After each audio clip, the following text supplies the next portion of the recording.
What's up, John Clayton, damn it? How's it going? This is John Clayton with your Super Bowl preview. First on the injury front, Percy Harvin, full go for the Super Bowl. How full go is it? Pete Carroll says he's going to do everything. That means there's no play count that's going to be under. In fact, he looks like he's in the entire game plan. On Monday, according to Pete Carroll, another good practice. That's 4 in a row. He's come back from a concussion. He's also come back from hip surgery. Nothing real big on the injury front right now for the Denver Broncos. Now, a couple interesting twists. John Fox on Monday said that Terrence Knighton lost 30 pounds to have the finish to the season that he's had. What was said by Knighton is he's at 330 right now. At different times in his career, he's been 360. Pete Carroll says this guy's an absolute beast. He can be unblockable. It's a big problem for Max Unger, a center for Seattle, a Pro Bowl center who struggled through injuries this year. Interesting twist of the Super Bowl is that back in 2011, the Seahawks tried to get Peyton Manning. What happened? They sent a plane to pick him up, and guess what? He was on the tarmac. He never boarded. Ended up happening. The Seahawks took Russell Wilson in the 3rd round, and what Pete Carroll said is, you know what? If we knew then what we know now, I think we might have taken him a little bit higher in the 3rd round. I'd have to think they'd take him in the 1st because he's in the Super Bowl going against Peyton Manning. I'm John Clayton. Here's my Super Bowl preview. Well, the big story out of Media Day was Marshawn Lynch. Marshawn Lynch did a Dwayne Thomas, the former Miami Dolphin, who actually stood on a practice field and stared into space, avoiding interviews. Marshawn Lynch of the Seahawks, the running back, talked 6 minutes and 21 seconds and then walked out. Forced by the league, he actually stood by where he was supposed to be and just stared into space for literally more than 40 minutes. Now, he's subject to a possible $100,000 fine based on some previous problems, but this is what everybody was kind of looking for, to see how Marshawn Lynch would handle it. When answering the questions, he pretty much avoided football answers, pretty much talked about life, talked about Seahawks fans, and talked about coming to the Super Bowl. Comes on a day where he actually signed a deal with Skittles to have his own brand of Skittles. Very interesting. As far as other things going on in Super Bowl 48 on Media Day, there was at least Dominic Rodgers-Cromartie still saying that he's thinking about retiring at the age of 27. Remember, he has no contract after this year, but still, you can see the way he's answering questions, he's starting to back off that and may continue to play. Peyton Manning was continuing to ask questions about if he's going to retire, and he says, yeah, it's getting kind of strange, mainly because he's getting at least 10 players asking for them to send personal jerseys, and of course it's like, are they doing that because they think I'm going to retire? Nothing definite as far as that goes. I think you can count on Peyton Manning coming back. One more interesting thing to kind of follow, where is Demaryius Thomas going to be? Demaryius Thomas kind of lines up on the left side, he lines up on the right side, but if he lines up on the right side, he's going against Richard Sherman. Richard Sherman is looking forward to going against the big deep threat of the Denver Broncos. I think more than anything else, you can anticipate the left side, but there'll be a lot of switching and a lot of gamesmanship. Yesterday, Lynch satisfied the 6.5, 7-minute requirement, then hung around today. He also gave about 7 more minutes to the interviewers, and he acknowledged, I'm doing this so I don't get fined. Can you shed some light on what he's all about for the people that don't necessarily know, as you were in Seattle all the time? Yeah, you can see that the fine possibility is still there, and a lot of things are going in the works, because doing 6 minutes, as he did yesterday, or 7 minutes today, is simply not enough. And the pro football writers are working behind the scenes to see if there's a way to prevent a fine coming through and get more out of him. But I think it's pretty clear he's very uncomfortable talking at length at different times. Now, if you have an individual thing, he's fine. I mean, he can do one-on-one and actually be very good in the interviews. But if you put him in a group sitting, it's not anxiety, it's more his personality. His personality just does not really take to doing that. And today, Mike Robinson, his fullback and close friend, was trying to help him out by answering some of the questions for him and trying to make it fun. But after 6 minutes and 47 seconds, he stood up, climbed over, and said that was it. And I know from the writer's standpoint and everybody's standpoint, that's not good enough, and that puts him into potential for a fine. So there's trying to be some accommodations there to make him more comfortable to get his story out. Remember, you're talking about a player that has a Skittles contract. He has a plumbing deal that he has, selling a plumbing fixture type place in Seattle. He's very popular, and people want to know more about him, but the setting that he's there in the Super Bowl is not the one right now that's working for him.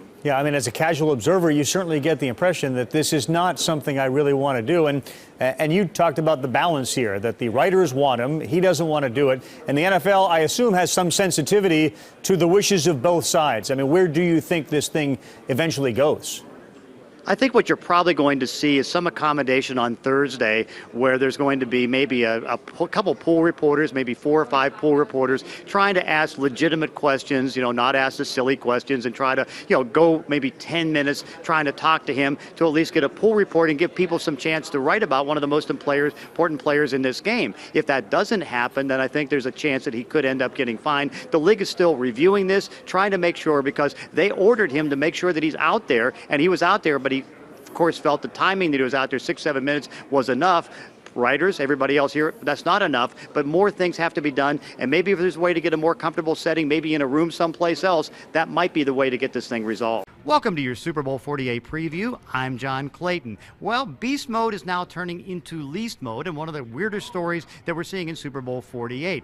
Marshawn Lynch spent about 6 minutes and 47 seconds with the help of Michael Robinson trying to avoid answering as many questions as possible, but after he felt he fulfilled his obligation and not get fined, in fact, one of the reasons said the only reason he's out there is not to get fined, he walked out, crawled over, got a police escort, and left. And I know that the pro football writers are trying to find some way to try to bring something together to get a Marshawn Lynch story more comfortable. It's pretty clear Marshawn is not comfortable in group settings, but on one-on-one situations, he's willing to do interviews, and he's actually quite good. But this setting right now is not working, and he faces the possibility of a fine. But at the moment, what it's becoming is a circus for the Seattle Seahawks. One thing that is not a circus for the Denver Broncos is their practice schedule. It was surprising at least for the national media, when John Fox announced on Wednesday that the team's having a padded practice. A padded practice after having a full week of work in Denver, putting every part of the game plan in? Well, what it is part of the routine that they do. John Fox likes more padded practices for tempo than most coaches in the league. In fact, if you really go to Seattle, they've only had maybe 3 or 4 padded practices in the last 2 months. What John Fox likes to do is on Wednesdays have a padded practice. And so that padded practice is good for the tempo and really is one of the reasons this team has advanced to the Super Bowl. They've lost 5 starters on defense, yet the training from the padded practice has helped backups develop into starters and keep that defense at a stage right now where some of their best run defense is what they're doing now. That's why the padded practice is so important. As far as injuries, everything seems to be in pretty good shape. Percy Harvin still on course to be able to play a full game this weekend, and it looks like Matt Prater, who had that illness last week that put him as questionable, he seems to be nice and fine right now. At least he's not becoming contagious. They were worried about that last week. I'm John Clayton with your Super Bowl preview. Well, Marshawn Lynch talked, and actually the conversation wasn't bad. What ended up happening on Thursday was that there was a deal worked between the National Football League and the pro football writers that there would be 8 to 10 reporters asking football questions in the scene that's always in madness at the Super Bowl. And what ended up happening with Michael Robinson, his teammate, on his side, but not really talking too much, Marshawn, though may not have been eloquent in the way he was asked, was very good in answering questions and really gave any national reporter or anybody trying to do a Marshawn Lynch story enough to try to do a story. So that's progress, and more than likely he's going to avoid any kind of fine, and at least he's complied to what's supposed to be happening at the Super Bowl with the media policy. He talked about a little over 7 minutes, but at least it was a good interview and something that was positive. On the other side, how about in Denver, Peyton Manning talked about his ducks. No, not that he saves ducks or anything else. He's talking about his passes. Richard Sherman has been saying for 2 weeks, in respect to the great throws of Peyton Manning, that sometimes he'll throw a duck. And of course, what Peyton Manning says, yeah, I throw ducks, but I try to make them very accurate. Richard Sherman agrees with that. And that's the one thing that's going to be very important in the Super Bowl because of the wind conditions. If indeed Peyton Manning throws a few ducks, those wobbly passes, the wind may take them and cause an interception. The good news for Peyton Manning is it may not be too much of a duck call because the weather's supposed to be much better than anybody anticipated. Temperatures at the start of the game may be as high as 40, 41 degrees. They're still saying, and they've been saying it now for 2 weeks, the wind may be at about 7 miles an hour. Gust could hurt him. That's something that he has to kind of be on guard for. And so if the winds start to swirl, that could be a problem for Peyton Manning. He can handle this type of weather. What he can't handle right now may be the wind, but still, this is Peyton Manning. He conquers a lot of things. I'm John Clayton with your Super Bowl preview. John Fox and Pete Carroll had their final press conferences on Friday, preparing themselves for the game. So what did we learn this week as far as what both teams were able to do? Interesting that on Wednesday, John Fox had a padded practice, as he does most Wednesdays, to try to go. You can tell they want to be physical, and they know they need to be physical, particularly going against an offense that Seattle has that runs the ball very well and will try to do a lot of play action passes. Seattle, of course, still not really having the padded practice except for San Francisco. They know it's going to be more finesse. They know they have to try to make sure that they match up with either 3-deep zone, they have to match up with man-to-man coverage, and then try to make it tough for Peyton Manning to be able to get off passes. Those things will be there. As far as health, everybody's really in good shape. Percy Harvin's in good shape. They're all set to go on the Denver side with the health of Matt Prater. Looks like there's no problem as far as what's going to happen with Noshawn Marino. Commissioner Roger Goodell was able to come back today and have his annual press conference. The most interesting topic was Los Angeles. Stan Kroenke, the owner of the Rams, purchased property at Hollywood Park, setting the stage that maybe in a couple years he could move to Los Angeles, taking the Rams there. Now, he didn't tell the league that that was his plan, but he kept them informed of the purchase. There's like right now a negotiation going on in St. Louis to see if they can stay, and it's not really going too well. Not a lot of activity there, but you can see that this is going to build up. Maybe by next year's press conference at the Super Bowl, Roger will have an update about the Rams and their future.